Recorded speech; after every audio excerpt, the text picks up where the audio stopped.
exciting news to start the week with, committee.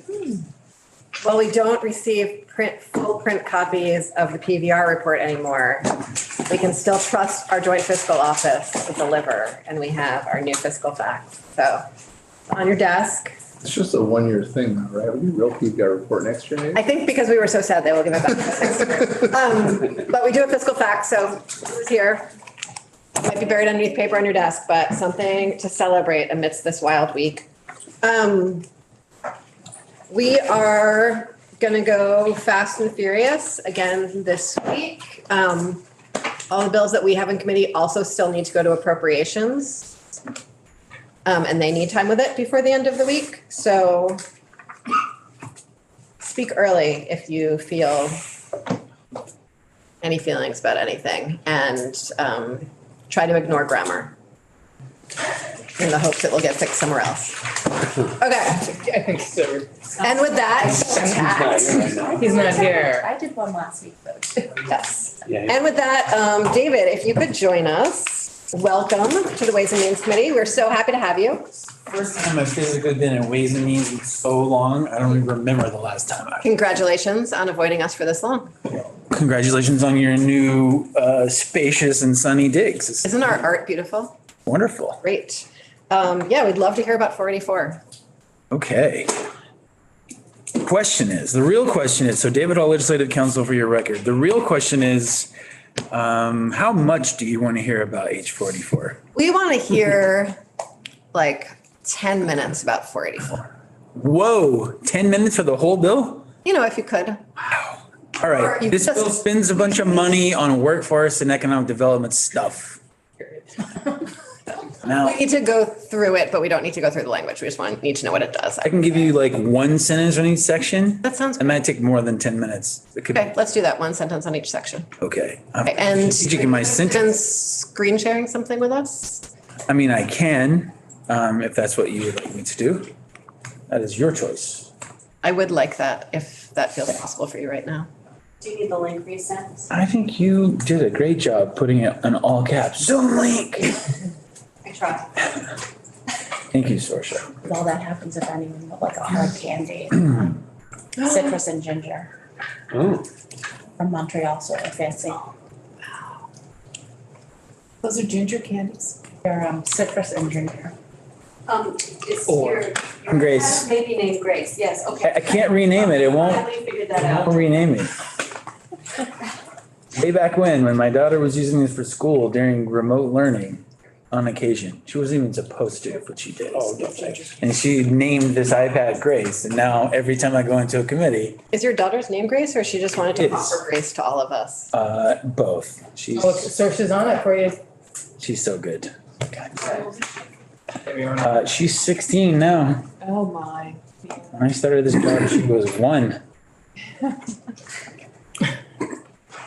That's how old I am. Afternoon. Okay, Okay, so gorgeous. 484. Good, Yeah, visible enough. lovely. So for the most part, this bill works in sections. It goes workforce, subject matter areas, and then does a few economic development things. So it starts with the education workforce. And the first one is to create a Vermont teacher forgivable loan incentive program. At this point, there are a handful of VSAC administered programs that offer 1 year of loan forgiveness for each year of commitment of service. This is for teaching in public schools, and it is for teachers. Next. Thanks. Right now, is that right now funded out of the education fund? It doesn't exist right now, and the proposal is to fund it from the general fund. Okay, thank you. Yes. Is there a mix and any linkage with the federal forgiveness loan program? I was surprised when I read it that this is all Vermont GF money going to VSAC. And I said to myself, but why aren't we matching up with the federal program to apply some federal funds to this enterprise? And I asked My colleague, John Williams, Jonathan Williams, who's on the committee, he didn't have an answer. He thought it was matching funds or something, but he wasn't clear. You know? This is just a freestanding program. Oh, yeah, I should see that, but Yeah, I don't Okay. have any, otherwise have any linkage to the whatever federal forgiveness is out there. big time money out there. That doesn't really work. Okay, The federal programs don't. okay. Good, and it's that. They work sometimes for some people. They're complicated. Back to you, David. Okay, section 2 creates a grant program to give peer support and other sort of assistance to educators who are taking a sort of the non-traditional pathway towards becoming a teacher. So not going through class and taking the license exam, but rather, work experience plus praxis or mentorship program. And the whole point here is to give those folks whatever supports they need, and it's administered through schools or through nonprofit educations to help them along their pathway from transitioning to whatever their current field is to becoming an educator. And that's really everything I know about it because I didn't write this. Cool. And where is that funded from? Now, this is funded by the Education Fund Ah, in section 4A, $500,000. team, while we're on this, I would propose that we move this to the general fund from the education fund. Good God. Thanks. Yeah. Any objections to that? Great, thanks. Okay, section 3, you'll see in A, suspends one-time licensure fee requirements for the peer review process from 2024 to 2029. And then in B, in FY '24, the estimated fees that would have been collected pursuant to that section shall be accounted for through funds appropriated to the Agency of Education from the general fund. I don't understand that. Can you explain that again? It sounds like you're gonna suspend the fee requirements and then AOE has to give some of its general fund dollars to backfill the loss, which is just north of 100,000, is that right? The fee suspension? Yes. It's 105 annually. And you'll talk us through that in a minute. Okay, cool. Thank you. Back to you, David. Okay. For those two appropriations we've already discussed, it's 500,000 ed fund for the grant program and 2.5 million for the forgivable loan incentive program. Section 5 is a $30,000 appropriation and some programmatic language to create the historically underrepresented educator affinity groups grant program to provide grants for the support of existing and the development of new educator affinity groups for historically underrepresented groups administered by AOE.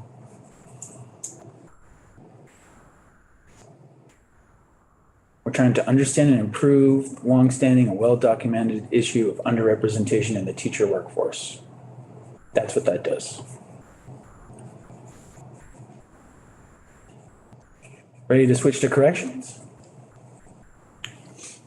Yeah. Just briefly, yeah. can this is gonna be phrased as a question, but it's more as a point. So all of the education workforce development items here are specifically for teachers, not for support staff. I believe that is correct.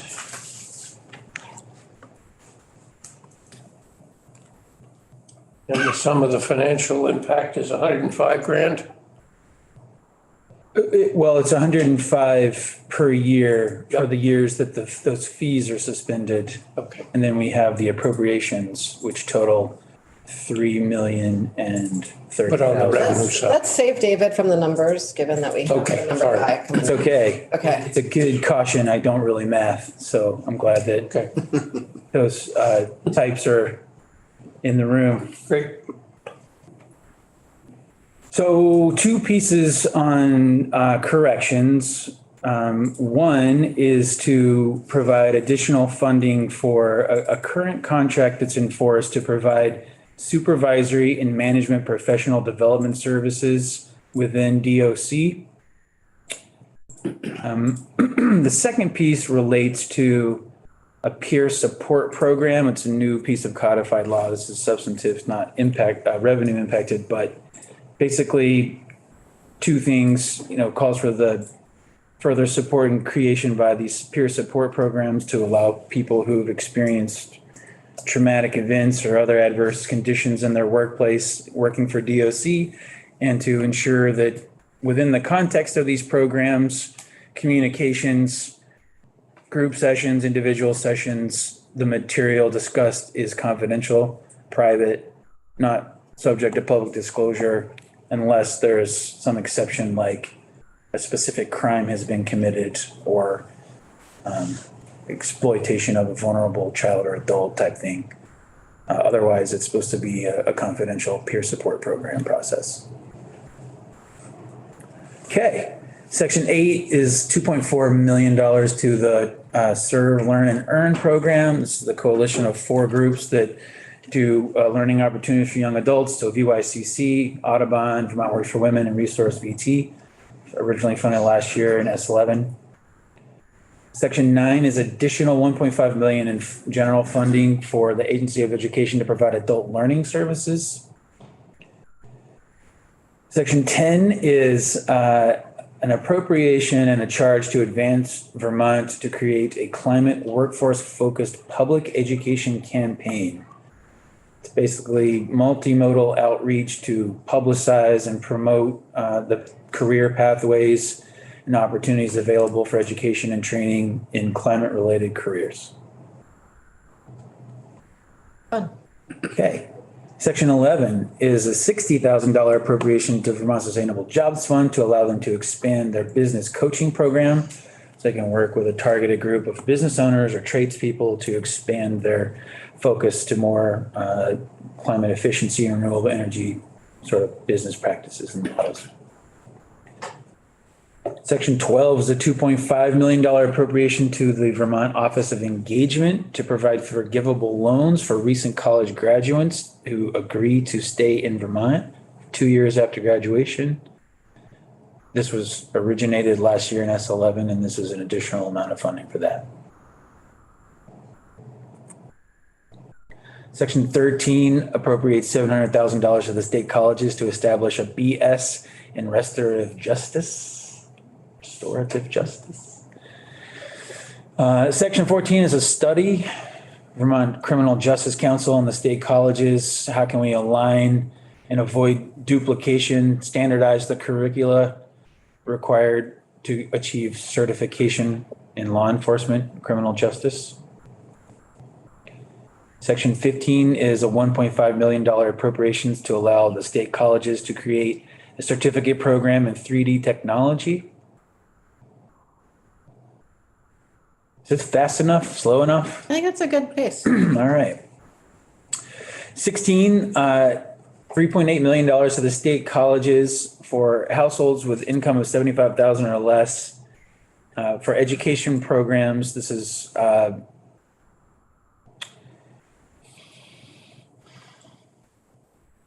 I'm looking for the it's scholarships. So it's not loan forgiveness, it's scholarships for these students to enroll in education programs that lead to a career in occupation with critical need, which probably is everything, but specifically named here are early childhood, clinical mental health, criminal justice, and nursing. 17 is an additional $3 million to UVM for free classes through the Upskill Vermont Scholarship Program for residents transitioning to a new career or enhancing job skills. That was created in S11. I think it allows up to 2 free classes per person. 18 is $1 million through VSAC for the trade scholarship program. So this helps them pay for licensing, exams, fees, materials, created in S11 last year. 19 is $5 million to the training program. So through the training program to serve as the state's contribution under the CHIPS Act to help expand domestic semiconductor production. Boom. Section 20, this is a $350,000 additional appropriation, goes through VSAC. It's really going to Advance Vermont. Again, it's to promote public awareness and achieve success in the 70 by 25 credential of value goal stated in 10 VSA 546. Section 21, $255,000 to the United Way for its Working Bridges program. Huh? You guys tired of spending money yet? I can keep going. Getting so many feelings, but we're. Well, let's switch gears. Let's go to healthcare now. Section 22 creates a new forgivable loan incentive program structured almost the exact same way. In exchange for service, you get a year forgivable loan forgiveness. This is for existing nurse practitioners who take additional coursework and training to be able to certify as a psychiatric mental health nurse practitioner. And they can go through any basically post-secondary institution in exchange for working in Vermont for a year in that capacity. That's $1 million in section 23. Section 24 is $1 million to DOH for training for emergency services personnel, EMS personnel. 25 is $3 million total to the nursing forgivable loan incentive program. That was created last year. It's about half general fund, half global commitment. Section 26 is funding for the second year of a 3-year limited service position within AHS, the healthcare workforce coordinator. Section 27, and then 28 together, they go together because 28 is a new $4 million general fund appropriation, but it goes along with the language modifying 29E here from last year's S11, which was a $1.25 million ARPA appropriation. Basically, this is for student loan repayment and tuition assistance for staff at the designated and special service agencies, Okay. right? That's all the workforce right there. You've made it all the way through the workforce. Oh, nice work, Here. team. You're 27 out of 44 and the back half is much faster. Shall we switch to economic development? I love economic development. All right. So the Small Business Technical Assistance Exchange. This is codifying and sort of memorializing, expanding existing work done by the RDCs during the pandemic to provide technical assistance to small businesses. And it comes in a couple of different modalities. There are in-house business navigators. There are partnerships with organizations that reach out to, historically underrepresented communities. There are direct grants to private providers of professional services. So accountants, lawyers, architects, digital strategists, et cetera. So through this, RDC builds this directory of service providers. They give these technical assistance grants of not more than $5,000 per business. And to be eligible, you have to be a for-profit business with over $5,000 in revenue. If your household owner's income is more than the LMA in which you're located, you have to pay half the cost. Under C, the RDCs will operate the exchange to benefit both client companies and the vendors providing the assistance, and conduct this outreach to promote participation by rural businesses and underrepresented populations. D is biannual reporting. And that's that. Any questions on what the exchange does or how it does it? Okay. 30 is an appropriation for that purpose, 1.25 million. 31 is $72,000 appropriation to the Arts Council. I think this one's actually already in the budget. So this was duplicative and will probably disappear. 32 relates to brownfields. And it doesn't actually appropriate money here. It says of the monies that are appropriated this year, there is no maximum site limit. So under statute, on the Brownfields Fund, it's currently $200,000 per site. The next section would actually increase that to 500. But again, for purposes of 32, for this year, there's $10 million somewhere else, if that's the number. And there's no per site cap on what they can use for remediation. There's a provision that ACCD will give at least $1 million to RPCs for assessments. One of the RPCs will administer the fund. They'll spread it around the state. Administrative costs are capped at 10%. That's 32 and 33. Any questions on brownfields? All right, you guys are hanging right in there. Thank you. Section 34 relates to the new relocating employee incentive program within ACCD. There's no new money here. This is really a technical correction just to remove dates from the underlying law. It doesn't substantively, in my view, change the program in any way. Certainly doesn't allocate new funds, so. Okay, so the program will fade off into the distance. Well, it'll The Senate doesn't do it. live in name, nominally it exists in Title 10, and should it ever be funded again, I suppose you could resurrect its activity, but otherwise it's dormant. But we do need more remote workers. That's a joke. Everybody's a remote worker now. You're not anymore. You came here and realized. It's just funny that once upon a time we were like, God, how do we get more people to work remotely in Vermont? Back in the day. Anyway. Commerce humor. Boom. Yeah, this is a tougher room. I'll Only like jokes about nice cheese. Wow. And Can I yield the floor to you guys now? Good. Okay. Section 35. So I this, think we're all just fighting the desire to nitpick about everything is actually what's fair happening enough. right now. I admire and acknowledge your restraint. Thank you. Section 35, Community Recovery and Revitalization Grant Program. One tiny change on who is eligible to apply. This would allow an affiliated or representative business that's applying in connection with a municipal water district. So there's some question about whether that's too narrow, maybe, because remember that this program, maybe you don't remember, private business comes and applies for this money to help business growth and development if they've suffered some sort of COVID-related harm. But this program is designed to supplement and assist in the development of infrastructure and other investments that are necessary to help that business complete its project.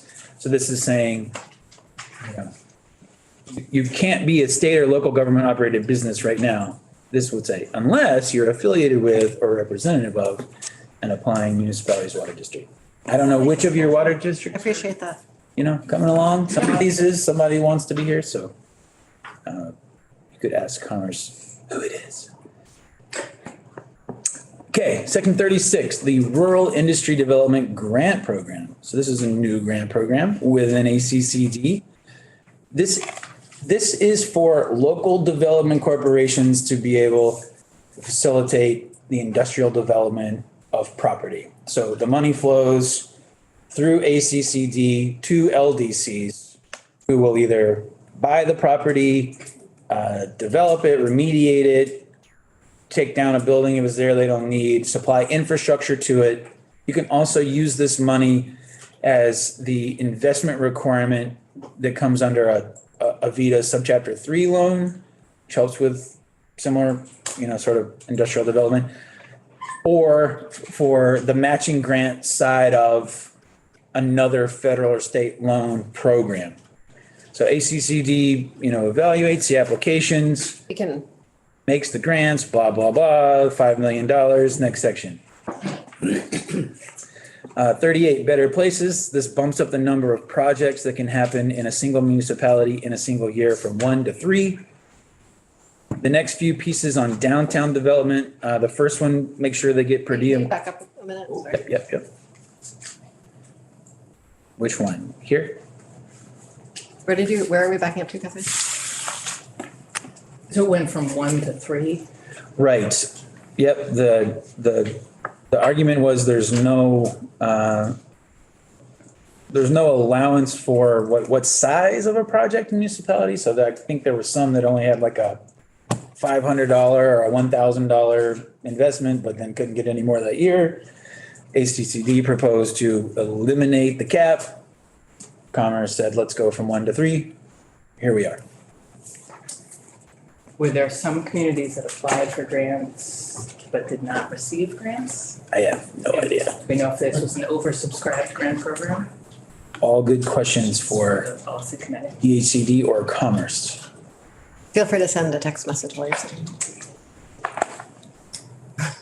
That's Joe. Yeah. Yeah.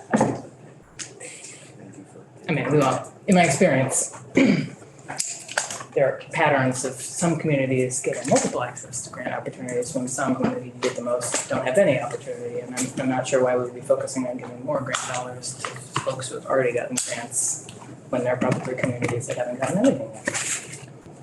No. Okay. Yeah. Going back to restraint. No, back to you, David. Okay, so we're switching gears to the Downtown Development Board again. Section 39, specifies they're entitled to the per diem compensation available in 32 BSA 1010. I don't know if they're not getting that right now. I think this is just to make sure that there's a clear line of authority for that.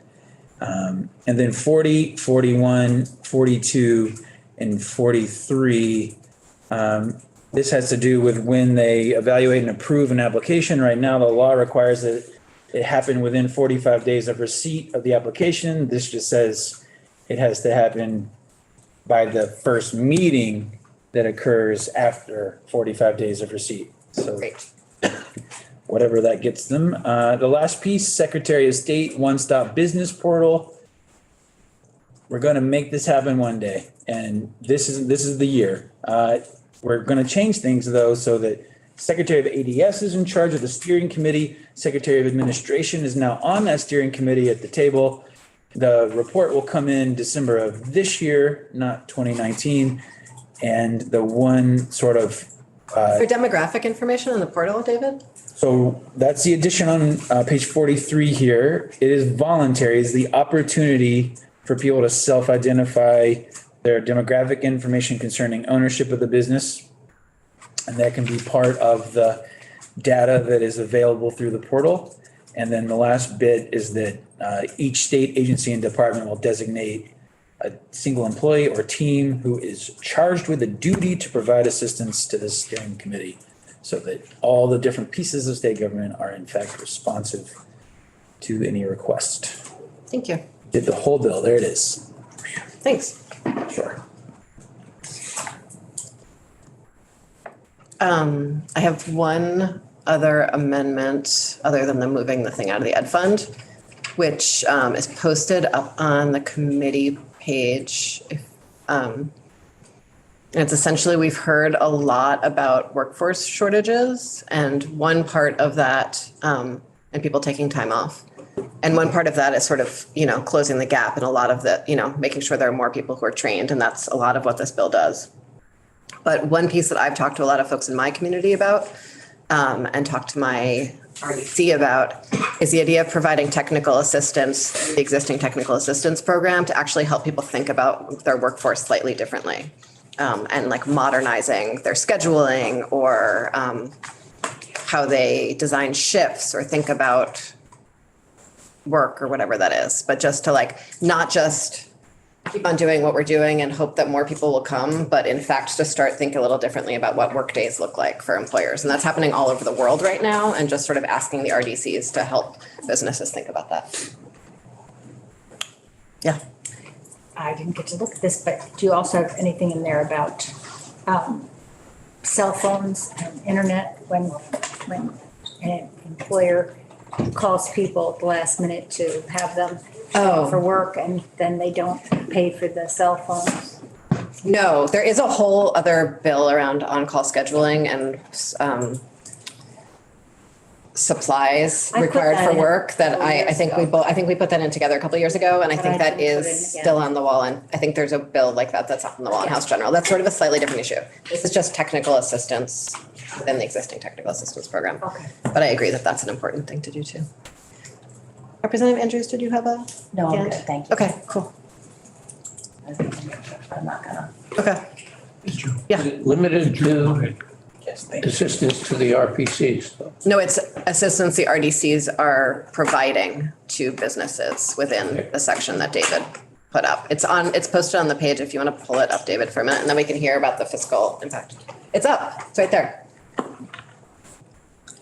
So it's just that third thing. It's one sentence.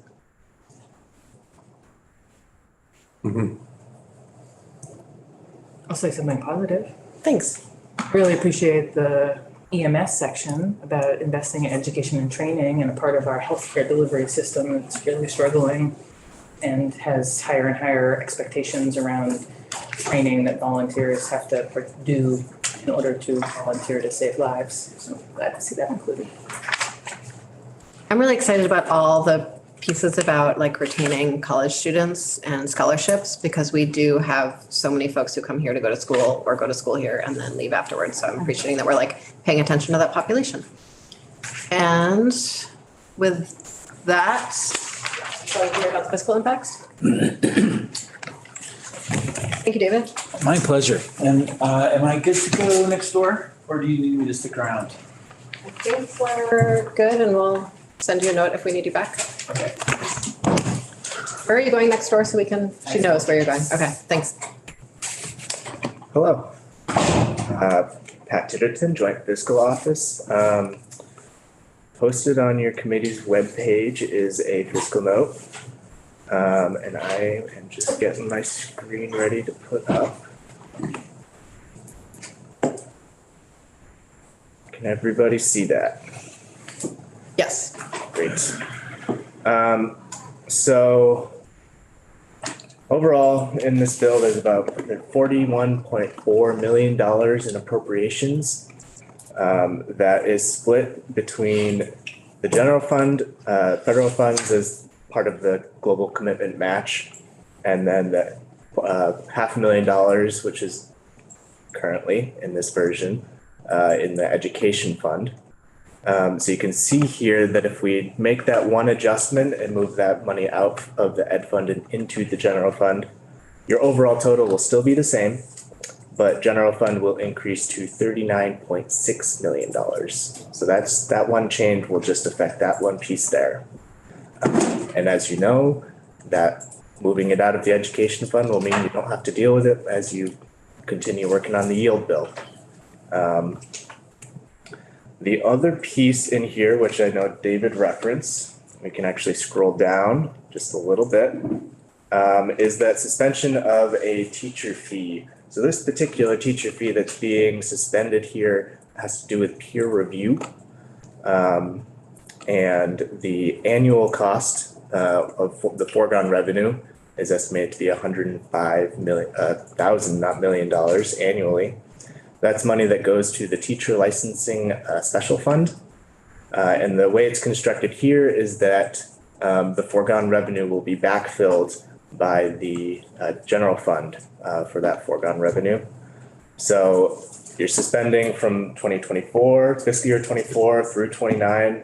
Over that period, the estimated foregone revenue from these fees would be $525,000. Can you explain there was like a mechanism where it would get paid back somehow that David started explaining, and then I decided it'd be easier for you to explain it? Yeah, the way it's composed in the bill is that it just gets, the appropriations committee will go and basically compensate it for all the foregone revenue, because they'll still know how many of those licenses they issued. So they'll know how much they should have collected. So the general fund is, The general fund would be picking up the tab on that. okay, so then why is there a revenue loss?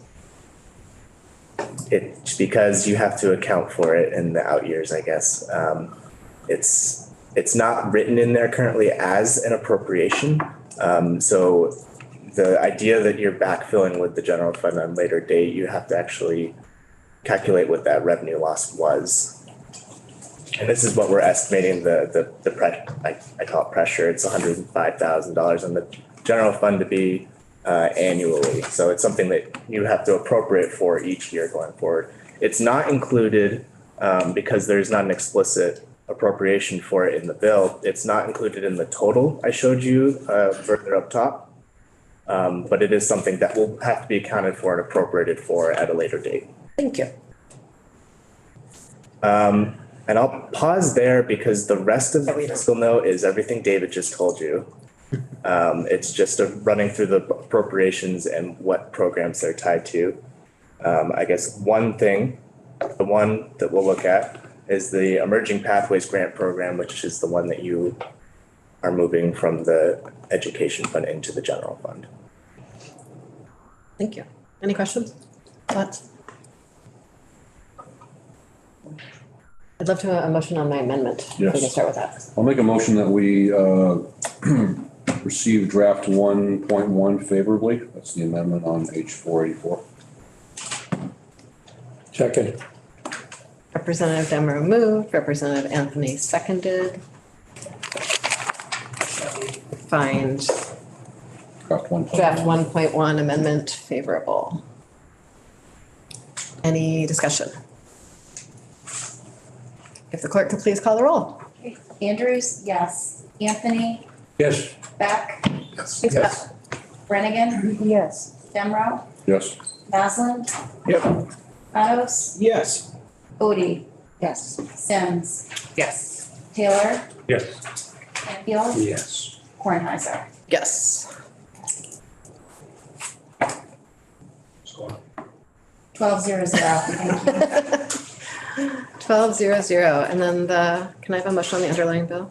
Yeah, Madam Chair, I'll move that we vote to amend H 484 by removing the 500,000 in section 4A in the general fund and moving that into the general, I'm sorry, I think you're- education fund and move it into the I general. think we just voted to do that. I think now we're voting on the bill. Voting on the bill. Yep. Oh, you had I that do in? not feel resolved. Okay. Yes, Do you- okay, yeah, it didn't have the number in there, it just Okay. had the funds. Okay, very good. Let's have a motion and then we can have then the vote will be open.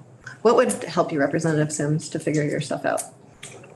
Well, I'm looking at the report from 2022 on Better Places, and I see that there was $989,000 in grant funds requested from 63 applications received, and they were only able to award $130,000 in grant funds to 8 communities. Okay, I have an idea. So I would just. We're not gonna vote yet. You can run downstairs to the Commerce Committee and find someone to talk to them about it, and then we can vote in like a half hour. Great. Great, bye. Okay, we're moving on to a new bill. Thank you for doing that. Really appreciate it. In heels, no. Feel free to take your shoes off on the way. Okay. We are going to do the full vote on that bill later and pivot to transportation, which we need to do with Anthea. I just texted her, Madam Chair. Thank you so much, Chris. So, Should I pass out the? yeah, sure. Okay, so what we have here next in our conversation is we have thank you. We have the regular T-Fund, T-bill from the Transportation Committee. They voted out, got sent to us. There's a tiny fee in it about mileage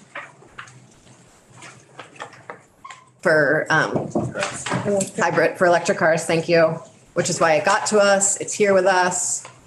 And we've had many conversations about the need to increase fees into the T fund in order for the transportation fund to actually come close to covering its own costs and not be needing appropriations from the general fund. And so we have proposed new fees that we have talked through before. This is sort of a final run through of that. Becky has an amendment to the transportation bill But before we do any of that, we're gonna just hear what's in the underlying bill, because we have to do that. Hello, Anthea. Hello. Would you like to sit in the chair? Process-wise, does that make sense as a journey, folks? So we're gonna hear from Anthea about the underlying bill. Then we are going to hear from Chris about all the numbers. And then we're gonna talk about the amendment, which Becky has. So I missed your opening. So for the record, Anthea Dexter Cooper from the Office of Legislative Counsel. The opening was you're gonna tell us about the bill that just got sent over. How much about the bill do you want to know, or do you just want to know about the miles-based user fee? We would like to do a fly-through of everything because we all have to vote on it and have our consciences feel solid, but we do not want to get deep into the weeds. Thank you. That has helped. We do need to go a little bit into the weeds on the, Miles-based user fee. yes. Okay, so I am going to put the bill up on the screen. And I will go very quickly through it because it is a 36 section bill. I think it spans 50 pages at this point. No audio. Got it. Oh, it says you've ended the meeting. But I'm here. No, I need you a cocoa. Ah, okay. It's like ending the meeting, but the opposite. Okay, so while I'm getting that up, section 1, this is the section of the T-bill that adopts the white book, that binder you sometimes see your colleagues on House Transportation with, to the back of the bill. And that becomes the state's transportation program unless there are changes made to it in the bill. And then the balance of the bill will have those changes. Section 2, this is making a very small change to the highway maintenance budget. It's pulling out $1 million, establishing a process that the authorization can go back. This is out of a total budget of $108 million, and that's to have money for public transit. You might have heard in the news the extension of zero fare and the transition towards tiered fare service for Green Mountain Transit. Section 3, this is taking out 2 one-time appropriations that the administration wanted.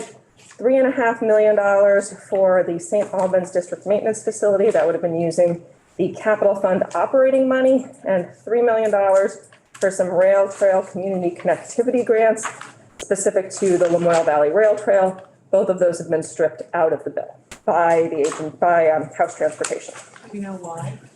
So the rail trail connectivity, community connectivity grants, House Transportation, and they included this in their letter to House Appropriations. So I'm not saying anything that I don't think they'd agree with. Just didn't think it was the right time yet for that money to go to this purpose because there was still money available from a federal grant that was going to be used for scoping studies. And for the $3.5 million for the St. Albans District Maintenance Facility, House institutions took the money out. It was in their capital bill. The agency, this is a great segue to section 4, is still having the authority to move forward with that project.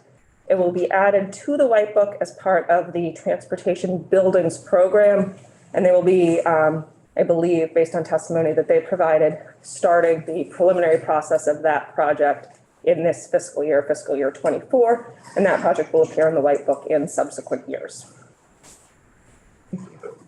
Section 5, this cancels a bridge project in Sheldon, requires legislative approval, and adds a bridge project in Shelton. Section 6. That's also in Franklin County, Madam Chair. Oh, Happy day. it's the bridge that was cut is in Franklin County or a bridge that was added is in The Franklin? bridge that was cut is in Franklin County, as is in the previous section, the money needed to complete the transportation buildings. Big, Oh, where they keep their trucks and sell sheds. Both cut. I am sorry to hear Just that. putting that out for your info. I'm hoping that there's going to be a Connecticut River Valley Rail Trail in next year's T-bill because I feel like my little corner is finally getting some representation in the Transportation Committee, so. Maybe. All the way, the whole state? It's my great hope in the universe. I'm just making stuff up. Let's look into what happened in Franklin County. A project is being added in Franklin County. Oh, good, okay. So while section 4 is I can't hear you. while section 3 is a change that came from House Transportation and is contrary to the administration's proposal, section 5 is a request from the Agency of Transportation. They want this bridge canceled and this other bridge added. And I would leave to the agency to explain that, mostly because they talked about this so long ago. I've since forgotten why they wanted to cancel one project and add the other. In Sheldon? Yes, Both in Sheldon. yes. Find out more about that. Okay.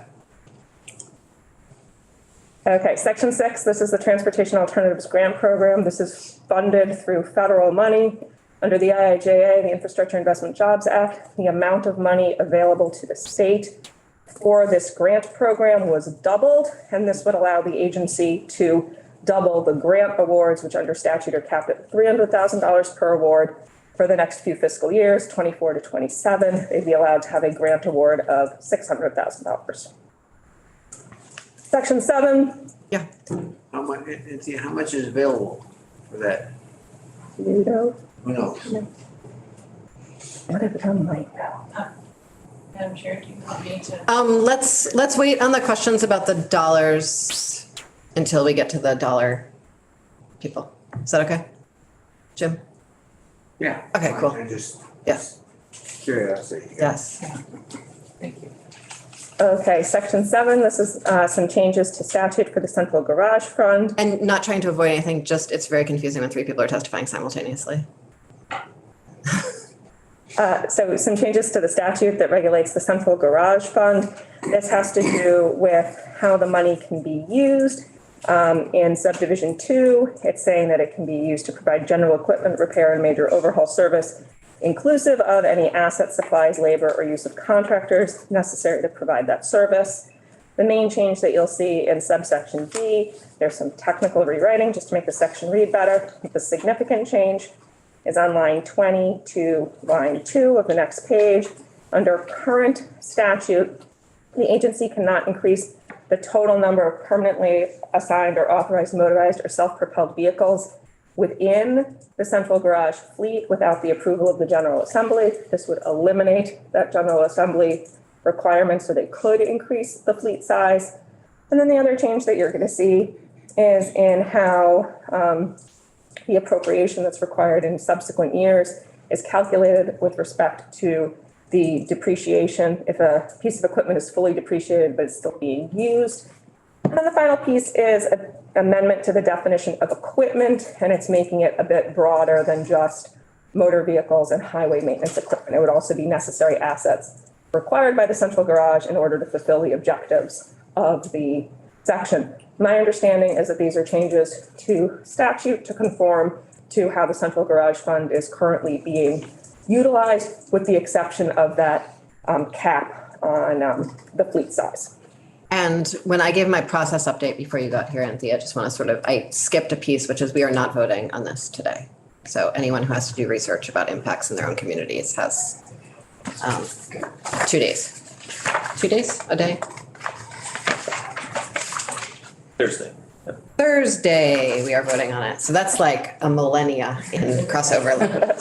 Okay, back to you, Anthea. Okay, section 8. This is that $1 million that's pulled from highway maintenance. This is where it goes. It's one-time money for public transit. It's authorized for this year. The purposes that it can be used for is for the Agency of Transportation to provide to Green Mountain Transit. It can be used for 2 purposes: operating routes on a zero fare basis with a return to the collection of fares from at least some passengers not later than January 1, 2024, and to prepare for the transition to tiered fared service in accordance with the plan that's required. And in preparing for that plan, the money can be used, but doesn't need to be used, for the acquisition and maintenance of fare collection systems. For purposes of the plan, then what needs to be included in it? This is in subsection D. Green Mountain Transit needs to consult with community action agencies and other relevant entities that are listed, or some types are listed, to develop and implement not later than January 1, 2024, a plan to establish tiered fared service. At a minimum, the plan needs to establish how it would incorporate the provision to individuals on a reduced fare or no fare basis using digital methods. These new I'm not going to call them fare boxes because that seems to be an antiquated term, but these fare collection systems, you could use your phone with them or transit cards or other cards. So they need to plan for the future there. The interim draft of the plan to establish tiered fare service needs to come back to the House and Senate Committees on Transportation by October 1, and the final plan needs to come back on or before December 1. And just a reminder, this is to go into effect January 1 for when they need to have their tiered fare service and stop universally not collecting fares on the Green Mountain Transit routes. Section 9 tasks the Chittenden County Regional Planning Commission to sort of build upon a report that they previously did. It's statewide, despite the fact that this is being done by the Chittenden County Regional Planning Commission as a way to find a dedicated funding source for the local match that's required of public transit providers. That needs to be given to the House and Senate Committees on Transportation not later than December 1 of 2023. Section 10 is a bit of a technical amendment. In the White Book, there is a $905,000 authorization for Go Vermont that also includes the currently created, and it's been around for at least 3 years now, Mobility and Transportation Innovations MTI grant program. This is just splitting the authorizations. So $405,000 will be going to Go Vermont and $500,000 will be going to the MTI grant program.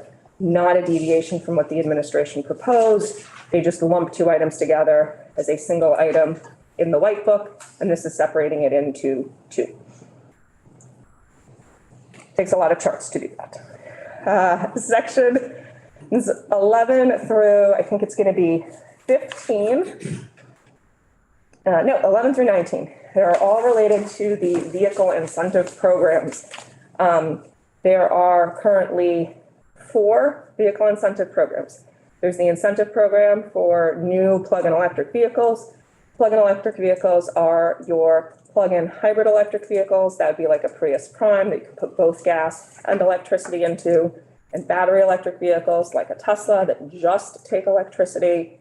That program is based on income eligibility, and it's only for the purchase or lease of a new vehicle.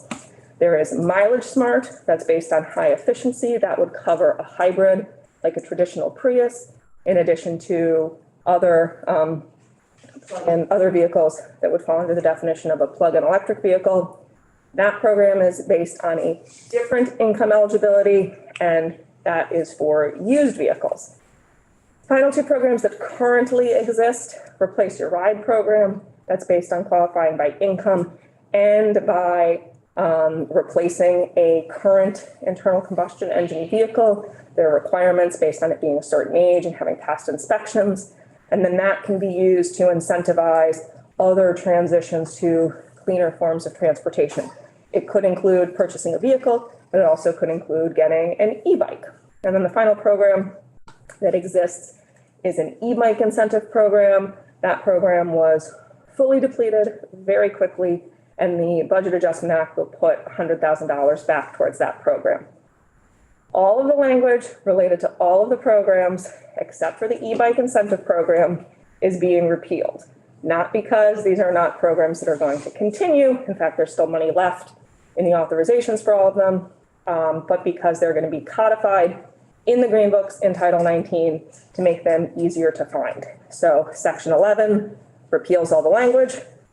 Section 12 adds it all back in for those 3 programs: the incentive program for new PEVs, Mileage Smart, and Replace Your Ride.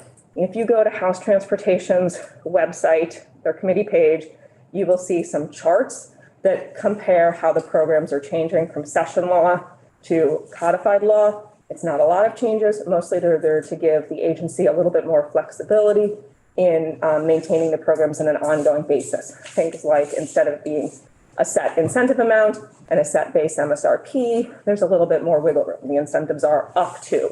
There's language about phasing out the incentives for plug-in hybrid electric vehicles that get less than 20 miles to a charge, things like that. I'm not going to go through all of that now. You can go find that resource somewhere else. E-bike incentive program is being continued with some modifications to try and narrow the target audience to those individuals who have lower income and to individuals that can self-certify that they're going to use that e-bike or e-cargo bike or a new category of electric assisted cycles to reduce trips that would have otherwise been taken in like a traditional car. And a new program, $500,000, Electrify Your Fleet, available to municipalities and other entities in Vermont that maintain a fleet that can be used to incentivize plug-in hybrids, battery electric snowmobiles, electric bikes, electric cargo bikes, and electric motorcycles. And that's going to be taking $500,000 from the not yet fully utilized authorization and appropriation for the Replace Your Ride program. Thank you. That's going to get you to section 19, so I'm just going to skip a lot of pages. Gosh. When you get there, I see the page. Yes, I will tell you what page I stop on as I am scrolling through this very quickly. Also gives me a chance to catch my breath. I know you have a very busy afternoon, so I'm trying to go quick. One thing I'll mention while I'm scrolling is there is a substantial amount of reporting that needs to come back on an annual basis, and that's been fleshed out a bit in this language from what's currently required under session law for the three main programs. Okay, that takes us to section 20. This is the section that starts off the four sections 20 to 23, that I think is of the most interest to this committee. You will see on your committee page for today's date that there is a fleshed out version of my shorter section by section summary. I have also included that as an appendix to the section by section summary that House Transportation has and is posted to their webpage. I think the most useful thing is to talk about the big picture approach to how we're getting from here to there, and then to briefly look at the chart I prepared that sort of shows the two different scenarios. So I'm going to switch away from the bill for a moment and go to that the section by section summary excerpt. So section 20 is establishing the legislative intent around the balance of the sections. It's saying that the state needs to start collecting the mileage-based user fee from all battery electric vehicles. Remember, those are just the ones that use electricity, starting on July 1, 2025. That is intended to align with the start of the first fiscal year, where the threshold that people have said we should utilize for when they transition to collecting fees from battery electric vehicles is hit, which is that more than 15% of new pleasure car vehicles that are being registered in the state are plug-in electric vehicles. Same date, July 1, 2025, is to start subjecting the plug-in hybrid electric vehicles, these are the ones that use both gas and electricity, to an increased registration fee. Under current law, as it is being interpreted by the Department of Motor Vehicles, battery electric vehicles and plug-in hybrid electric vehicles that are pleasure cars pay the pleasure car registration rate. So if it's an internal combustion engine vehicle, a battery electric vehicle, or a plug-in hybrid electric vehicle, same registration rate. Starting on July 1, 2025, the plug-in hybrids would pay an increased registration rate, 1 3/4 times the registration rate that the other two vehicles will pay. This will be obvious in the chart. Also legislative intent that the state work towards collecting a fee on kilowatt hours that are dispensed through certain electric vehicle supply equipment. That would capture people who are driving their battery electric vehicle in the state, recharging at a public charging station, and not otherwise contributing to wear and tear on Vermont roads. Finally, sort of a belts and suspenders approach, saying, even though we are the entity, the General Assembly, that would be creating this new fee, which is in essence a substitute for the gas tax, you cannot commence collecting the mileage-based user fee until there is authorizing language telling you that you can. Section 21 authorizes the agency to do a few things. They can apply for a 2-year grant. It's a federal grant. That's a non-federal match requirement for the design of the mileage-based user fee. That grant is available through the IIJA. It is in an amount not to exceed $3.5 million. Non-federal match in fiscal year 24 is $350,000. Anticipated that will be about that much in the next year. And that grant is to design the system to start collecting the mileage-based user fee. Authorization language also tells the agency to design the mileage-based user fee system that's consistent with the other sections in the bill. And the final piece there is it's permitting the agency to use contractors and consultants to design the mileage-based user fee system. Section 22 gives the very skeletal structure for the mileage-based user fee system. Why is it skeletal? Because this is not going to be in effect until July 1 of 2025. And the final section that we're going to be talking about, section 23, is all of the information that you, General Assembly, would be asking the Agency of Transportation to provide so that you have the information that you need to actually put something in codified law. Skeletal design has definitions that are used in the Act, says what the commencement date is, July 1, 2025, what the covered vehicles are, battery electric vehicles, remember the plug-in hybrids are dealt with differently, and that the mileage-based user fee will be collected in full 60 days after the close of the reporting period, which for the most part, unless there's a terminating event, like someone selling their vehicle or the lease being up or moving out of state, is going to run between annual inspections. So you go and get your vehicle inspected, check the mileage. A year later, you get your vehicle inspected, check the mileage. That's the period that the mileage-based user fee would be applied to. You will see that there is a request in the reports that come back as to different processes to have that paid on a quarterly basis to sort of limit the fact that you're going to be hit with probably about an $150 fee once a year, dole it out. So you're paying it by the quarter or something else. Kind of equate it to like paying your estimated taxes. Section 23, these are the reports. That's not in statute. That's just a Yes. study to think about if that would be Just an something. administrative nightmare for everyone involved or not. Yep. Okay, great. Yeah, nothing. I'm putting this in my key takeaway. You just stole the thunder with Sorry. an underlined language. There's so many unknowns. There are so many unknowns. You are asking for so much information. You're going to be having this conversation in the 2024 legislative session, and then you're probably going to be having the tail end of the conversation in the 2025 legislative session as well. And if you think about it, the logistics are going to be like a big deal. Like, are you going to take photos and like self-report it in some sort of app? Or are you just going to say like, this is how many miles I drove last year. This is how many miles I think I'm going to drive this year. Is there going to be a truing up at some point? Like a lot of logistics. But the idea is that if you're going to be asking people to have this be a substitute for gas tax revenue, which you pay every time you fill up your car, you're then potentially going to be putting a larger one-time burden on people if you don't come up with some sort of system to collect it on an as-you-go basis. So reports. Big report due January 31st, 2024. You all will get that report along with the House and Senate Committees on Transportation and Senate Finance. It needs to include a comprehensive implementation plan, a recommendation on the language for codification, including what the rate is going to be, an explanation for how the rate was calculated, comparisons to what it equates to based on low, medium, and high mileage that's driven by the counterparts that are driving the solely internal combustion engine vehicles and the plug-in hybrid electric vehicles, recommendation on what to include in annual reporting, an outline of what the agency intends to adopt through rulemaking, and a way to have that sort of, to the greatest extent practicable, mimic existing DMV processes, and an update on what is happening in other states and on the national level. Final thing that I think this committee really cares about with the mileage-based user fee is what does this sort of look like taking current fee collection and tax collection and comparing it to the future. The way this chart is set up, you've got your 3 columns all the way to the left. Those are your pleasure cars. That's like a Honda Civic pleasure car that is a plug-in hybrid electric vehicle. That's going to be your Prius Prime, your RAV4 Prime. Pleasure car that is a battery electric vehicle. That's going to be like your Chevy Bolt. Internal combustion engine vehicle, paying a $74 or $136 annual versus biennial registration fee. And those vehicles are subject to a $2 per year emission fee. And then they pay the gas or diesel tax for the gas that's consumed.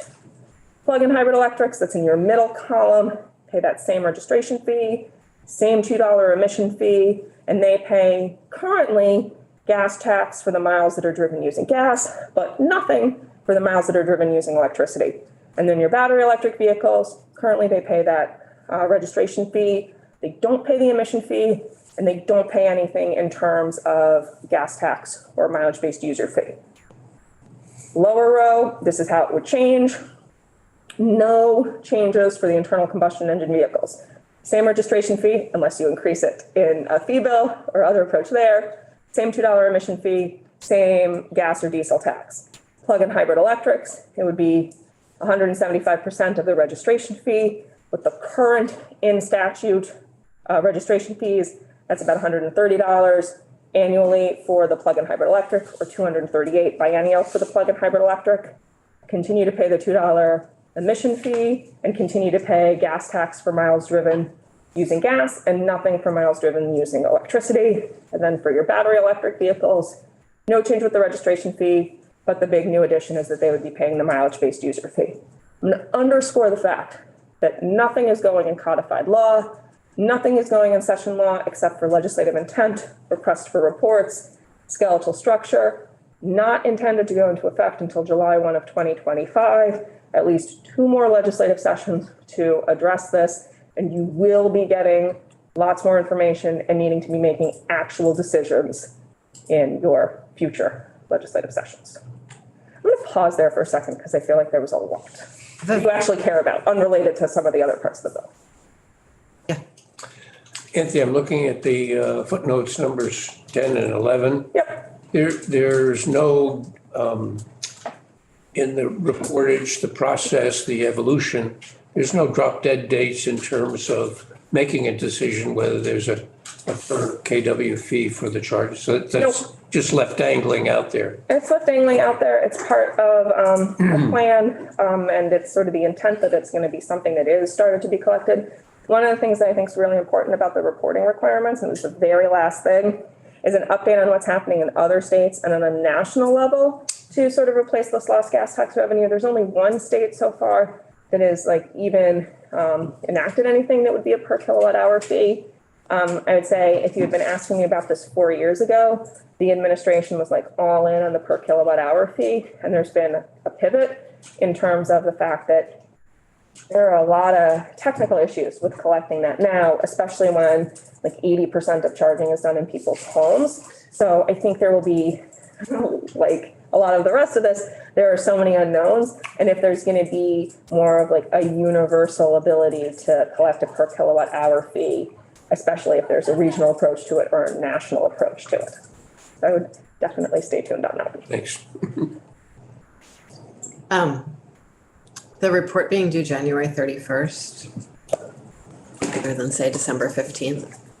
So one of the things that is currently required under statute related to the electric vehicle incentive programs is a report that's due on an annual basis on January 31st of each year. And that's to reflect the full closure of the prior calendar year. So they wanted those to align. That makes sense. Thanks. It originally was like January 15th. Okay. Thank you. Representative Brannigan? Oh, I'm okay for right now, thank you. Still. And Representative Okay. Brannigan, you have an email from Michelle Bowman in your email. Okay, this is going to take us to section 24. That's going to be on page 41. So section 24, in a very small nutshell, is there is a lot of work that the agency is doing with respect to getting federal money under the carbon reduction program. They need to create a plan to get that federal formula funds. And under the Protect formula program, that has to do with resiliency. The carbon reduction program has to do with carbon reduction. This is telling the agency to develop their strategies and do work related to those two programs in specific areas. And then in section 25, it's getting a report back on those efforts and also a recommendation on what should be going into codified law. Sections 26 through 30 deal with complete streets. For the most part, this is taking language that is an existing statute, scattered in two different places. Does everyone know what complete streets is? Great, okay, keep going. That's sort of scattered in two different places, 19 VSA section 10B and 19 VSA section, I think it's 308B, and then taking them out of those places or repealing them outright and adding them to a new chapter in Title 19 and then expanding on it a little bit. It defines complete streets. So complete streets means streets that provide safe and accessible options for multiple travel modes for individuals of all ages and abilities, including walking, cycling, public transportation, and motor vehicles. Next section that would be added to state law is the state policy, and this is not a huge deviation from current practice. Is that a license plate you just got delivered? Yep. During the T-bill testimony? Oh my God, the synchronicity was too much for me. I had to say something. Thank you. Okay. Magical. Okay. This is new to codified law, but probably not all that different from the current policy that the state has around complete streets. The bulk of the complete streets language is going to be in section 2403. And this is the analysis that needs to be done if certain projects, state managed and municipally managed, are not going to incorporate complete streets principles. There needs to be an analysis and a written determination, and this is expanding on what's in existing law, that one or more of the following circumstances exists. So these are the reasons why complete streets principles wouldn't be followed in the instances where complete streets principles are supposed to be followed. And the big piece there is it needs to be for paved roads. Use of the transportation facility by pedestrians, bicyclists, or other users is prohibited by law. That's like the interstate. Can't have pedestrians on the interstate. The cost of incorporating complete streets principles is disproportionate to the need or probable use under these certain factors. And if, and this starts on line 8, if the project manager is basing the determination that complete streets principles won't be incorporated on this criteria, then there needs to be a supplemental written report related to that. And then finally, incorporating complete streets is outside the limited scope of a project as defined in the agency's complete streets guidance. These are all generally what is in current law, but elaborated upon slightly or requiring more information to be included in that written determination if complete streets principles aren't going to be followed. Same language for municipal projects. Existing law, finality of determinations, these are not appealable. Posting of determinations, this is new. All the written determinations as to why complete streets principles aren't followed need to be posted to web pages. Section 2404 requires an annual report on complete streets and for the state to maintain a public database related to the state managed projects that either do or don't incorporate complete streets principles. Section 29, implementation. The public database needs to be made available on or before January 1 of 2024. Section 30 requires the agency in consultation with the league to provide, and the regional planning commissions to prepare training the municipalities can get on complete streets. Section 31 is a continuation of language that required a plan for updating the Vermont state standards. That's sort of like how the roads are used and the standards for them, and that's like a super simplified version. But it's going to be like a 2-year process to update them. This is requiring them to continue updating them, and they need to provide an oral update to the House and Senate committees on transportation in February of 2024. Section 32 is a report on a survey to have a bicycle corridor along Route 5, spanning the state north-south. The Agency of Transportation would partner with the regional planning commissions to conduct a survey of municipal and regional planning commission support for that bicycle corridor. Needs to look at costs and also the benefits that it would provide to the tourism industry. And that report is due on or before January 15th of 2024.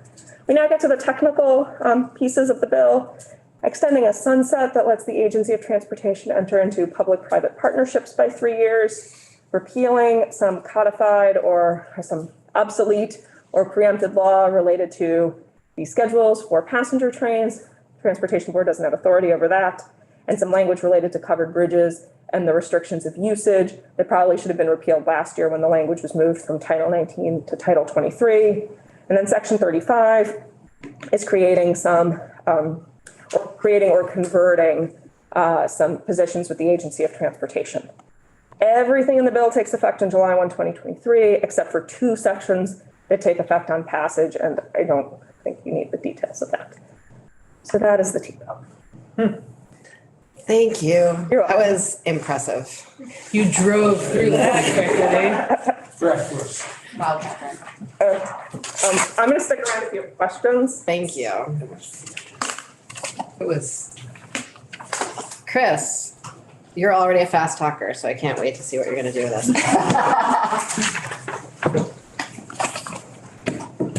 So just the underlying bill would be. Sure.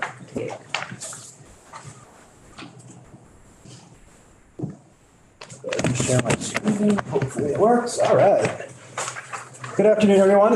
For the record, Chris Roop from the Joint Fiscal Office. Before I get started, I want to answer Representative Maslin's question about transportation alternatives.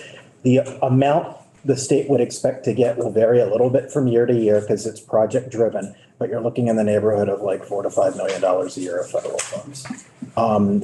To make a very complicated story short, this program is funded through a 10% set aside requirement on our surface transportation block grant funding. So you will see that amount vary from year to year in our state budget because, as you know, we don't perfectly correspond with the federal fiscal year. And we need to make sure that the folks in Washington don't play around with funding the authorizations that we're expecting. But back to the bill, I have very little to add beyond what my colleague from Legislative Council had just mentioned on the mileage-based user fee. And I think that provision was really the hook that sent the bill over to your committee. If you take a look at the fiscal note, which I don't want to dwell on unless you want me to, I basically it's a very short note that reflects the as introduced version. And it mentions the fact that this mileage-based user fee is not explicitly created or codified in the bill. It's really just setting up a process and authorization to allow VTrans to go apply for that grant and gives them some parameters on what to do with that grant money and how to report back to the legislature. So, and this had been previously studied just for some context.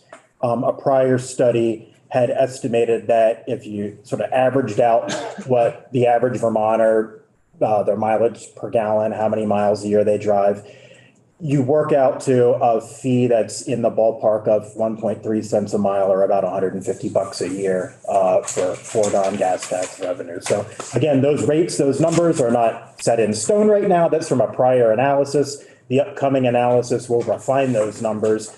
But to give everybody some context, we have I think slightly fewer than 5,000 battery electric vehicles on the road right now. So that's way less than $1 million of foregone gas tax revenue as it is.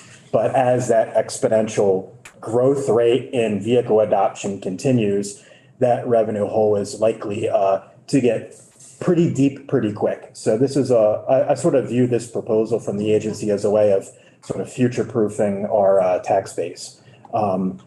I wanted to show you, pivoting away from the fiscal note, what we call transportation on a page. So if you really want some context about the numbers that are being authorized in the T-bill, this chart is posted under my name today.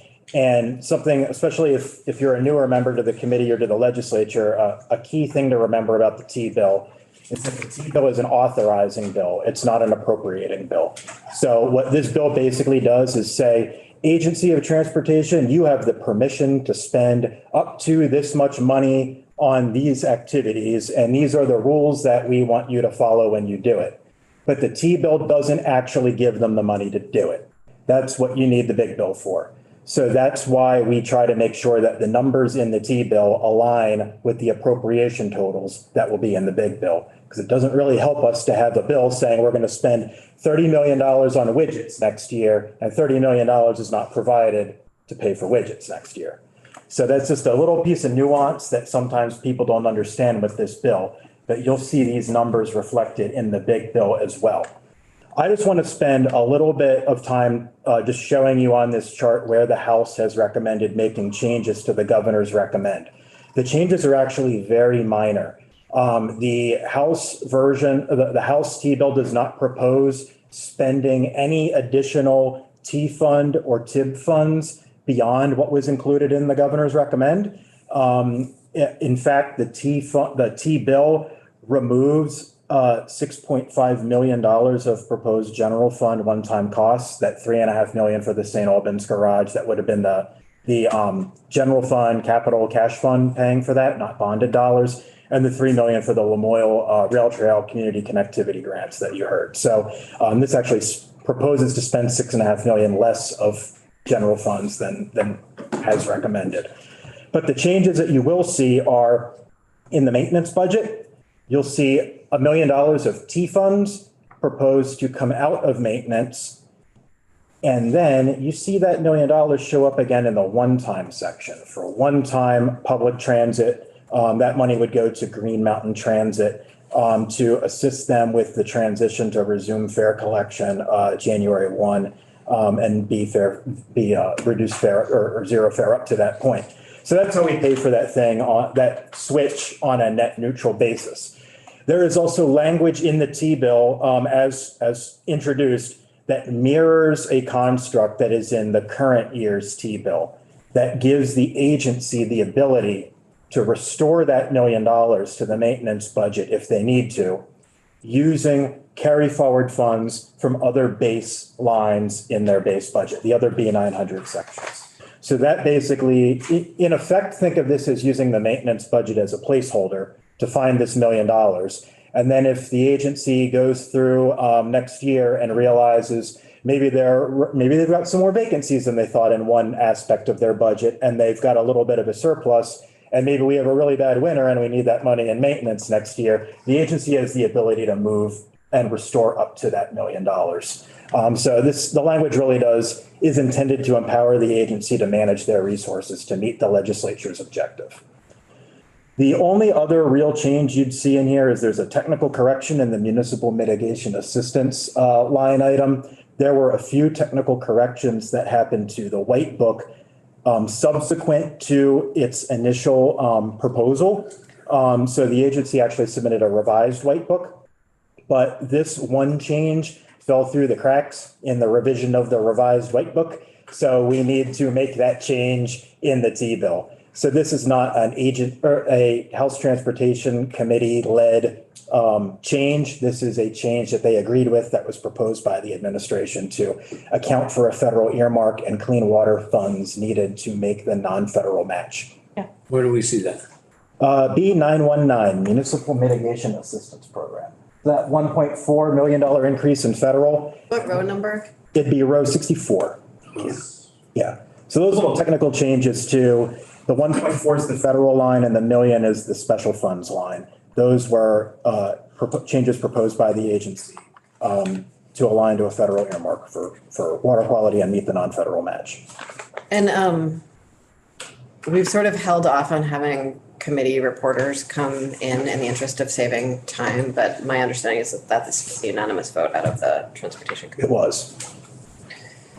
So the thing that matters the most is really this bottom line here. And you can see that in the orange line shows the governor's recommend totals. That sort of light red line below it shows the House totals.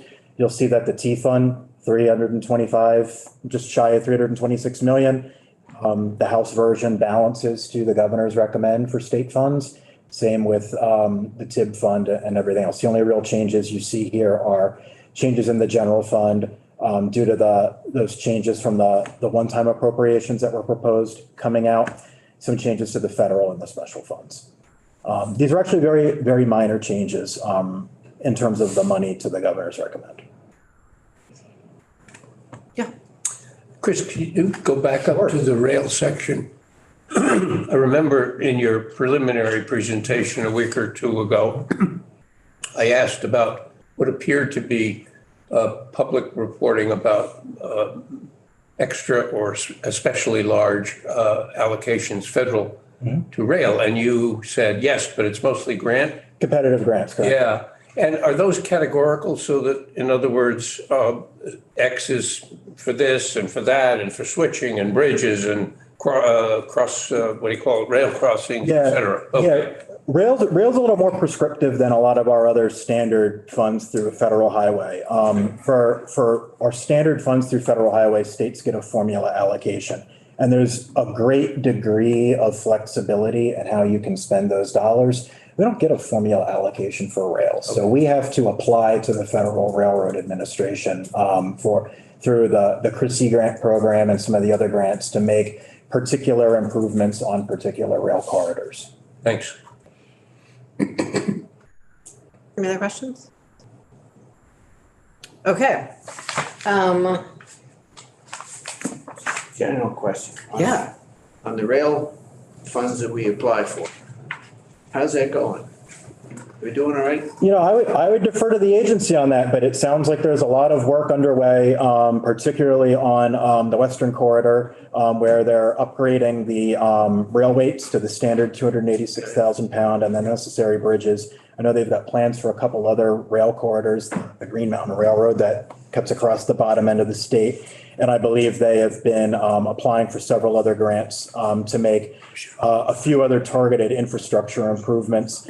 And the anticipated grants that we, the state, hope to receive for more of those rail programs were factored into the agency's proposed funding gap that you all heard about at the end of February. That rail appropriation, that line there also includes the, 8 million and change that go toward the Amtrak subsidy. Great, thank you. So speaking of the funding gap, I think what makes the most sense to me, and I'm the person chairing the meeting, so we're going to do it, is we talk through this fee proposal. Chris, if you could talk through the fee proposal.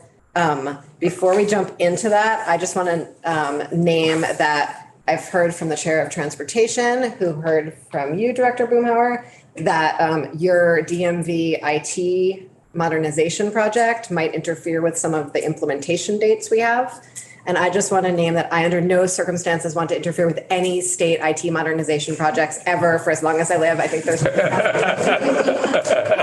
so happy once we figure out the numbers to figure out implementation dates that work with your technology. Like don't want to mess with any of that. So with that, Chris, if you could take us through Sure. your spreadsheet, maybe by just explaining what all the columns are before we. Sure. So members of the committee saw a version of this about a month ago, and I simplified it a little bit. And That is absolutely illegible. That's Yeah. all right. yeah, we're going to make it a little bit bigger. And I think there's hard copy. And we do all have hard copies, yeah. Is that legible? Is that all right? Really, the yellow is what matters the most. Thank you. Youngest and closest. She's great. So it's also posted under my name, and you can magnify it to like 500 times, Thank you. Normal size, because sometimes that's what I have to do when I'm working. I am constrained by the dimensions of the page, unfortunately. We appreciate the work you're doing. But what I did here to give you all some context, and this sort of picks up from a conversation we had about a month ago. I took a look through Title 23 and looked at all of the core DMV fees that have not been adjusted since July of 2016. I then took those fees that had not, just the ones that had not been adjusted since July of 2016, and I applied an inflationary escalator to them. The escalator of 19.8% comes from the Personal Consumption Expenditures Index, which is one of a gazillion ways to track inflation by the federal government. And my slides from the end of February provided some context of what value came back using different measures.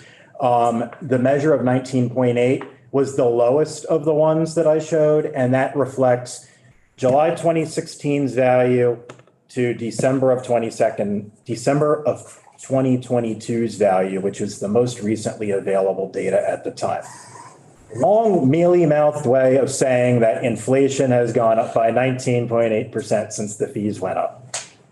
I then took all of the list of those fees that hadn't been adjusted since then, and I applied that inflationary escalator to them, and I rounded them off to the uppermost whole dollar. So if something was $43.76, we rounded it up to 44. So this entire list is not really in thematic order, it's in statutory order. And column 2 will reference the sections of the amendment text that you all will walk through. So hopefully this will be a relatively convenient crosswalk. But if you take a look at the 2 yellow columns here, number 10 and number 11, to sort of cut to the chase, 10 shows what the fee would be if rounded and, with the inflationary escalator applied, and 11 shows you what the change would be compared to the current fees. Column 16 rather then gives you an estimate of how much that increase is likely to generate in additional revenue.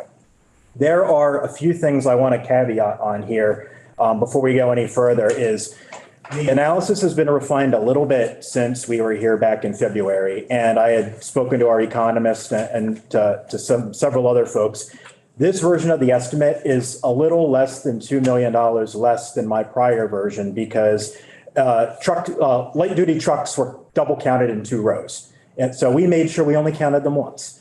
We also wanted to highlight the fact that you should interpret some of these fiscal estimates within a range of reasonable error, and you should expect a little bit of noise in the data. Why? Because not everybody who has the 2-year vehicle registration will always renew the 2-year vehicle registration. Sometimes people go from the 2-year license to the 4-year license. Sometimes people might buy another car and they don't get rid of the current car they have in the same period of time. There's noise built into the data. So I think you should just conservatively expect that if you sold 180 units of a fee one year, you might not exactly sell 180 units the next year and every year in perpetuity. There's just a little bit of noise built into the data.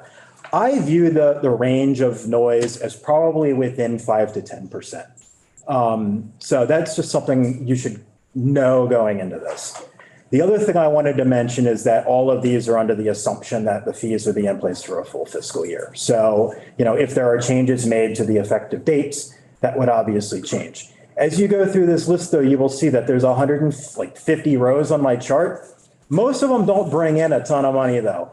There's a much smaller subset that really bring in a lot of the money. Those would be your vehicle registrations, your driver's licenses, your inspection stickers. Those are where you yield the most juice for the squeeze, I would say. There are a lot of other fees here that, the state yields very few of. And one other thing I would mention is that, and this isn't a wrap on DMV at all. If anything, this is an endorsement for the core modernization project that there are known imperfections in the source data. It is actually really difficult for DMV to run a report that tells me how many units of every fee were sold from year to year. And I know DMV worked really hard to get you this data, and I tremendously hard. really appreciate that so much. It's the environment that we all operate in with regards to good data to make good government is constrained by a lot of decisions that have been made over many years that I have hopes we are emerging from. Yeah, and I would say, Madam Chair, while there may be differences of opinion on a path forward between the legislature and the administration, DMV, in my experience, has always been a great partner. Anytime the legislature asks for a data request, they're always cooperative. So I will never turn down an opportunity to publicly acknowledge that. Yeah.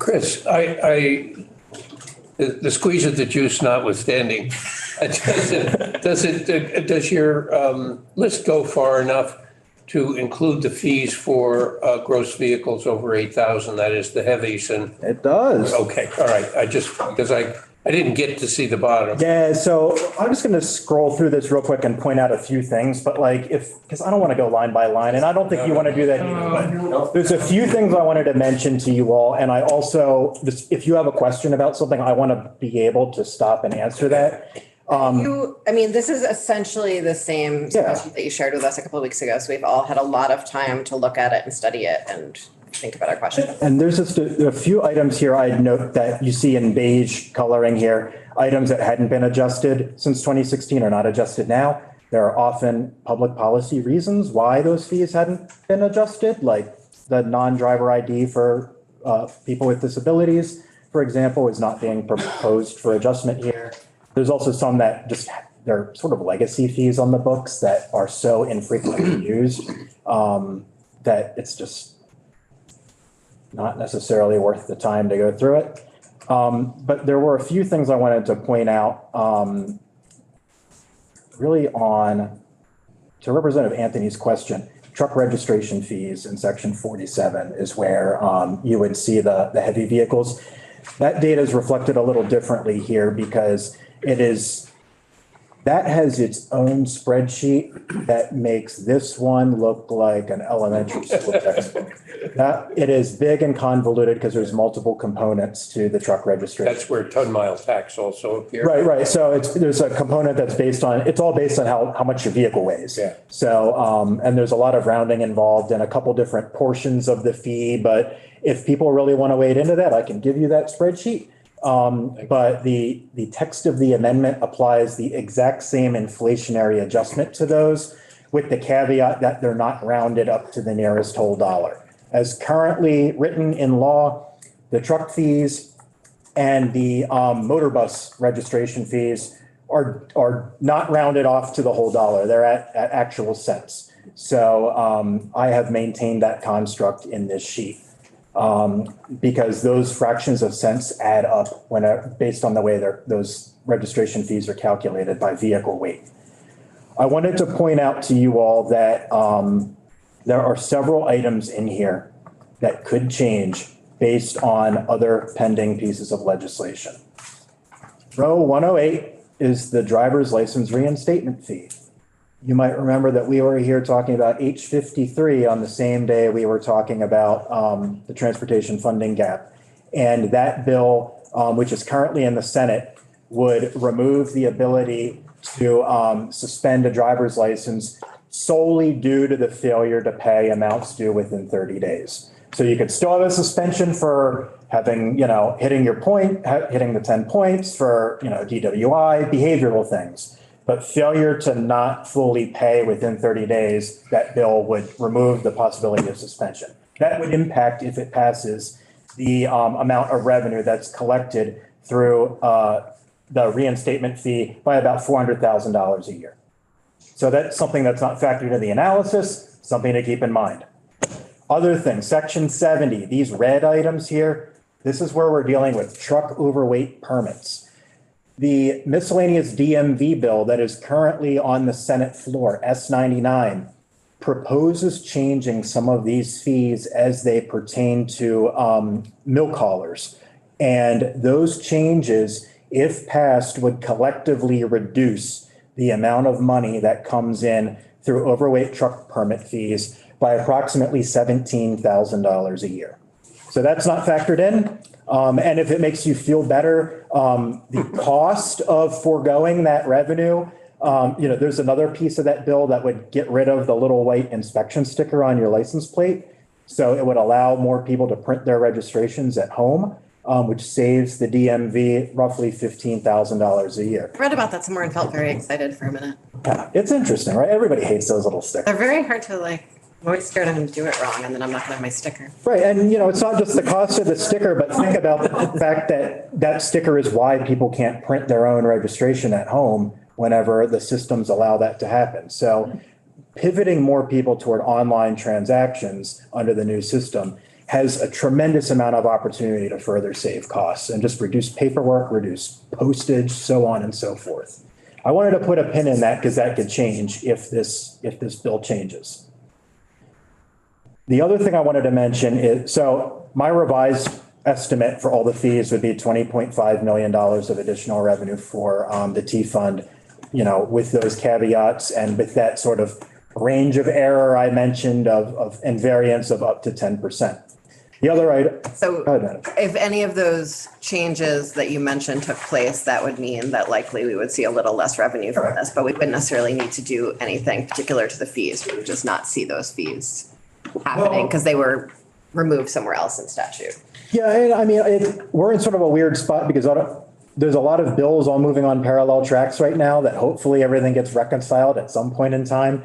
But my fiscal estimate does not assume that those other fees change. If those other fees do in fact change, then that's just going to throw the numbers off a little bit. But I gave you some context for the fact that this is not a really huge range of error. And I see Dave, you wanna jump in? The only thing I'd add is for the milk permit piece, given the nature of the proposed amendments to statute in S-99, I don't think they are reconcilable post-enactment. So I think it's something that probably the House and Senate committees on transportation just need to be aware of. And I think it probably makes sense if both bills move, if both changes move, to pull that section out of the T-bill fee amendments and instead address all of it in S-99. Okay. Because it's deleting some law that you're amending because it's getting rid of it. So I think everything can stay as it is. You should just be aware of it. And if those two pieces move, deal with it in S-99. Thank you. And I feel very confident knowing that both of you are paying attention to it too. Thank you. This is what we do, Madam Chair. The last item I would just draw attention to is, and this isn't a fee, this is in the world of tax, but the purchase and use tax has I sort of colloquially call it the truck maximum.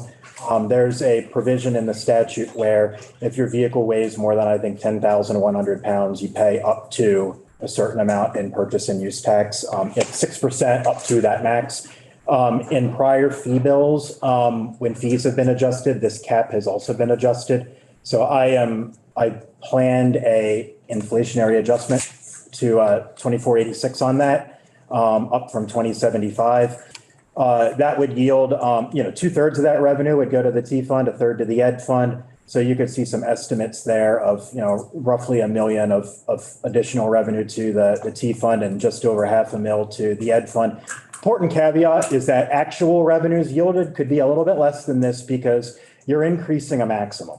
So you can't assume that the same number of units that hit the current maximum are going to hit the new maximum, and one would stand to reason that a slightly lower number of units would hit the maximum in future years. There's other variables at play. How many cars are going to be sold? So this number could in fact be a little bit less than that. Based on what actual vehicle transactions look like when things are changed. That is my overview of the spreadsheet, and I am happy to answer any questions you all have that I haven't already covered, but hopefully it's fairly straightforward. Yeah. A duplicate commercial driver's license? Mm-hmm. Do they need a duplicate to show their boss or what? If you lose one, you need a new one. Yeah.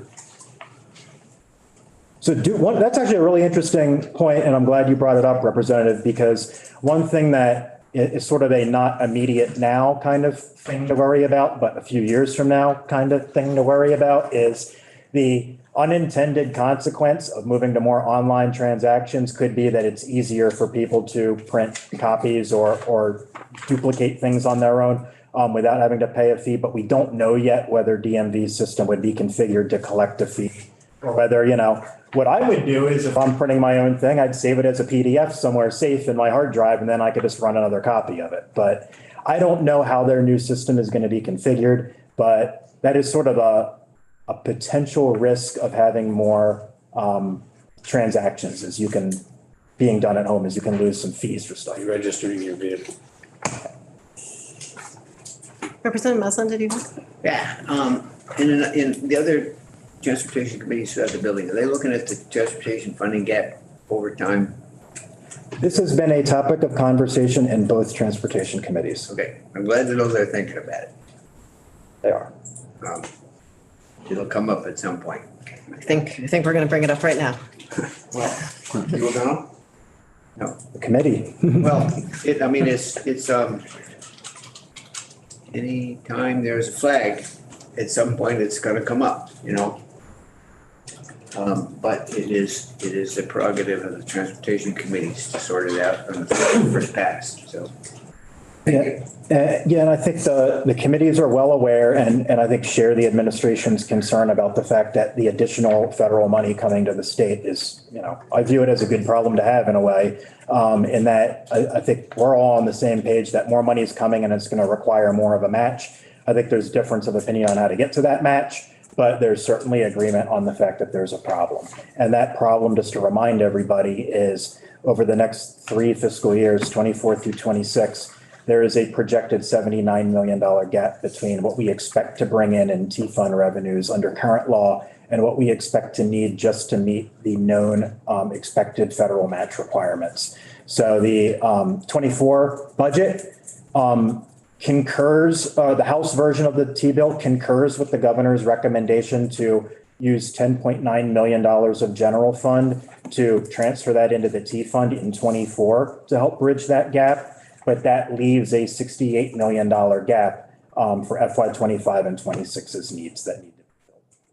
And I think it's a good idea to raise fees to match costs and inflation in any year, but the fact that this would be going to bring down a lot more federal money feels like it has extra impact as a move.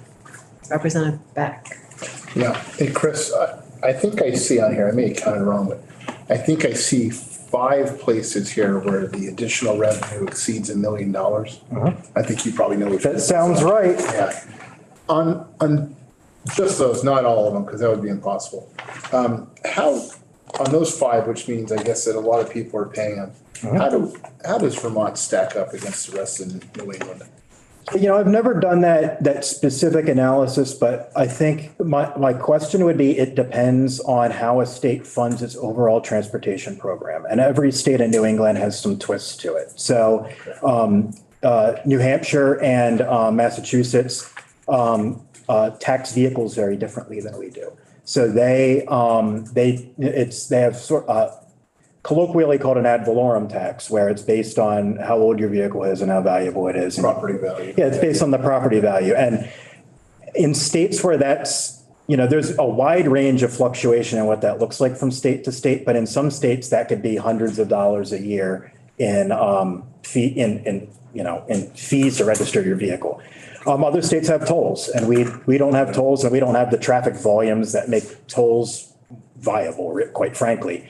So it really depends state by state. I think the fees that you looked at, and I'm gonna guess to see if we're having a mind meld here, are going to be your operator's licenses, your registration fees, and your inspection sticker brings just under $1 million. Yeah, those are the ones. And you're exactly right that the reason why those particular pieces of fruit are very juicy is because they're the ones that most people pay. They have the broadest base. And that's sort of a thing with a lot of these fees, is they tend to not be very high dollar value, but they tend to apply to a very, very broad base that people aren't paying every week. They're paying once a year, every 2 years, every 3-4 years, so on and so forth. Okay, thank you.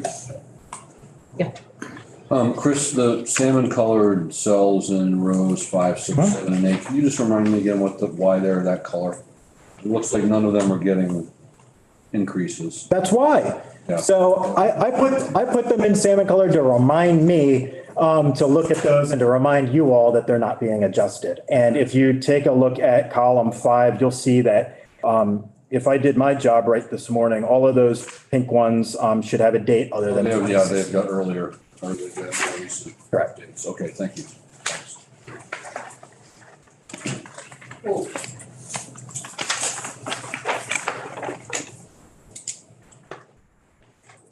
Yes, Representative Sims? So some of them are older. Some of them are old. And I think the idea is that those were fees that were not updated because of policy reasons. So Yeah. like the Vermont National Guard retired plate, for instance. Yeah. I think we can all imagine what the policy reasons to not update that one would be. I remember one about disabled something somewhere. Some of them are about agricultural registrations and things like that. And some of them, quite frankly, the unit volume is de minimis. And some of these are sort of fees that have been on the books that haven't been They're almost obsolete fees. almost. Like branding. Cattle branding. Oh, I look forward to telling everyone about that tomorrow. Yeah, that's gonna be fun. Or the ignition interlock device, we had a lot of conversation around sort of, judiciary committee strategies on punishment and fees, those kinds of things. I love farm stuff. Got it. Other questions for Chris? Okay. Next step on this conversation is going to be Becky coming upstairs from the Corrections Committee where she has been spending her time to take us through what legislative fee language looks like. We're not going to go through all the language because it's very redundant, but just so that we can all get our heads around it before Thursday. And in the meantime, while Becky walks up the stairs, I'm hoping we can go back to H4084 because Representative Sims has gotten her questions answered. Do you want to share with us your revelations or just? Sure, yeah. So just dug in a little bit more to the Better Places program and got some of my answers to questions. And I feel good now that there is sufficient revenue in that fund that we are not turning applications who are coming in away for a lack of funds and therefore increasing from 1 to 3 will not negatively impact communities that haven't gotten a grant yet. That we have more than enough money to keep going for the next bit. Great, thank you. So. Ready for a motion? Yes. All right. I move that we vote out H484 as amended favorably. I will second that.